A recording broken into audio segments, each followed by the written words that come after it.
Welcome to the deep dive. Today, we are really plunging into something not just complex, but incredibly timely, moving fast. The latest on the Iran-Israel conflict right up to today, June 2025. Our mission, like always, is to sift through a whole stack of current sources, articles, research, fresh intelligence updates, and pull out the absolute key insights for you. Think of it as your shortcut to being genuinely well-informed. We want to bring clarity, maybe some surprising facts, and help you get what's really crucial here.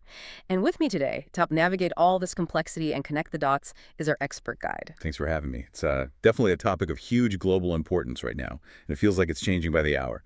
Our goal today is simple: to give you an impartial, fact-based look at these latest developments. We're here to lay out the ideas, the details, the facts from the sources we have, not to pick sides, but just to help you grasp what's happening and what it might mean.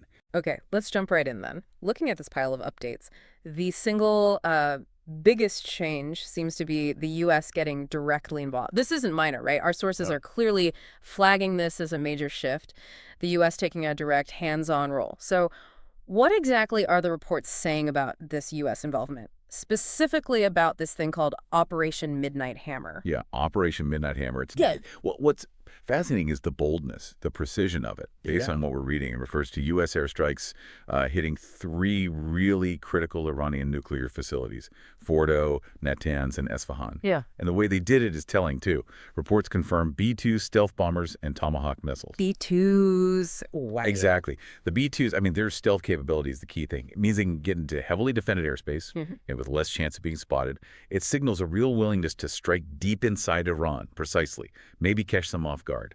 It's a very clear message from Washington. This level of asset use, it just adds a whole new layer to the conflict. That is a powerful statement. Now, while the U.S. jumps in like this, Israel's own campaign, that hasn't stopped, has it? Our sources mention they're continuing with Operation Rising Lion. What can you tell us about Israel's strategy here, their targets? That's right. Operation Rising Lion, that's Israel's ongoing effort targeting Iranian nuclear and military infrastructure. And it's important to note, Israel has also hit that Esfahan facility specifically. So both the U.S. and Israel hit Esfahan. Correct. Which is pretty unusual and really highlights how important that site is seen by both countries.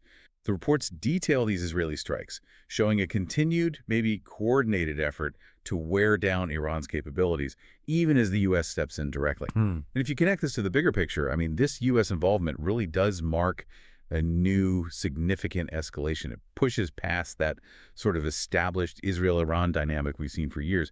Before, the U.S. role was often more, support, maybe deterrence. These direct strikes, they basically change a regional fight into something that could involve great powers. It forces Tehran and Washington to think about a whole new set of risks, new potential responses. It's not just escalating, it's like resetting the whole game board. And well, as you'd probably guess, Iran didn't just sit back after these strikes. Sources say they retaliated pretty quickly and significantly. What do we know about Iran's counterattack? The timing, the scale, the tech involved? Yeah, the response was definitely swift, and it was substantial.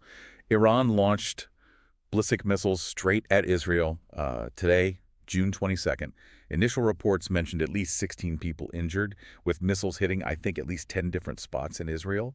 Later estimates, sadly, pushed that number over 80 injuries. So this wasn't just a small symbolic thing. It was a clear show of force, of intent. That's an immediate worrying impact. And beyond just the number of missiles, what are the sources telling us about the kind of tech Iran used? You mentioned this new Kyber missile. And what does the overall volume, the sheer number of attacks tell us?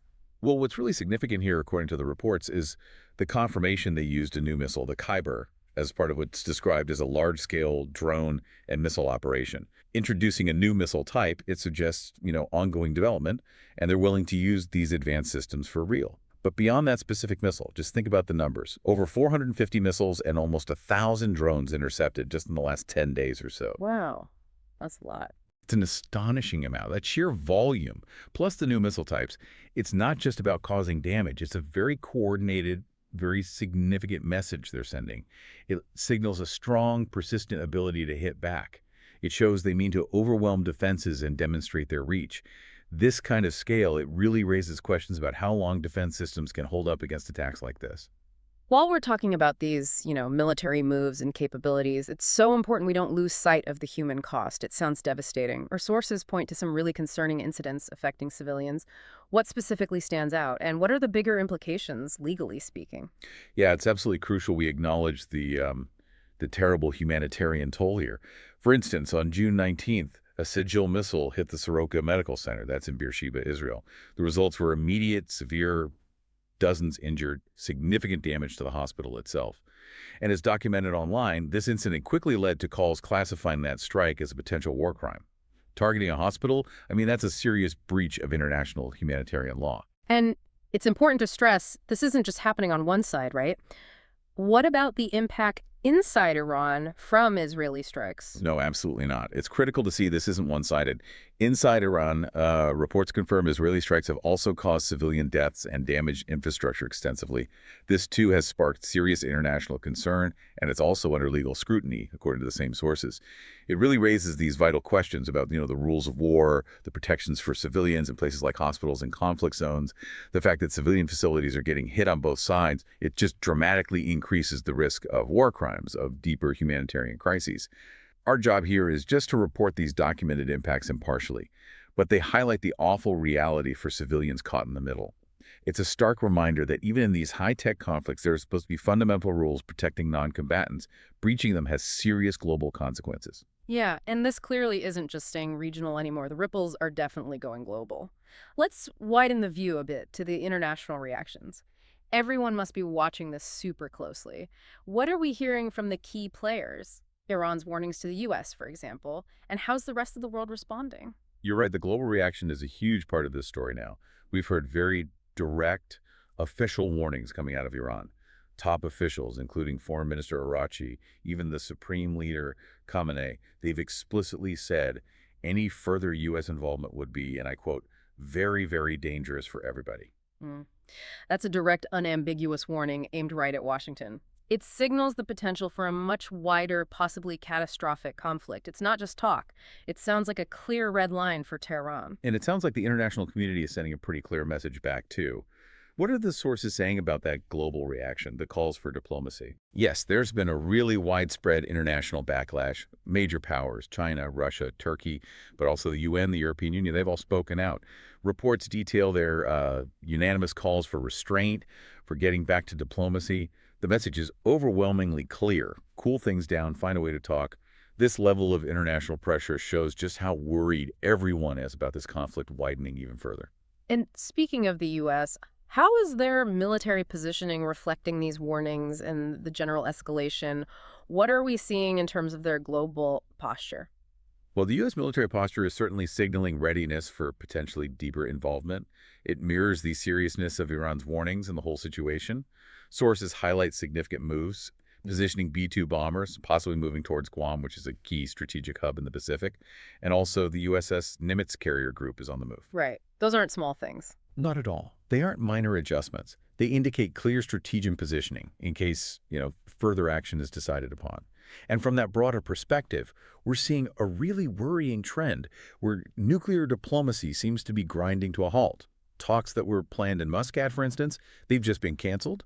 Yet at the same time, the UN, other major powers, they're pushing hard for talks because the risks are so high. It really highlights this urgent, almost desperate need for a diplomatic off-ramp, even as the military actions are ramping up. It feels like the diplomatic track is really struggling to keep up with what's happening on the ground, and that creates a very dangerous vacuum. So pulling this all together, what does it actually mean for you listening, for global stability, for what comes next? We've covered a lot: direct military hits, the human cost, global reactions. Can you boil down the core implications from our sources? Give us that big picture takeaway. Absolutely. When you distill everything down, I think three critical implications really stand out, and they fundamentally change the landscape of this conflict. First, the direct U.S. involvement. It's a new, frankly unprecedented level of escalation. It blows past that traditional Israel-Iran framework. It significantly widens the potential scope of the conflict, possibly pitting a global superpower directly against a major regional power.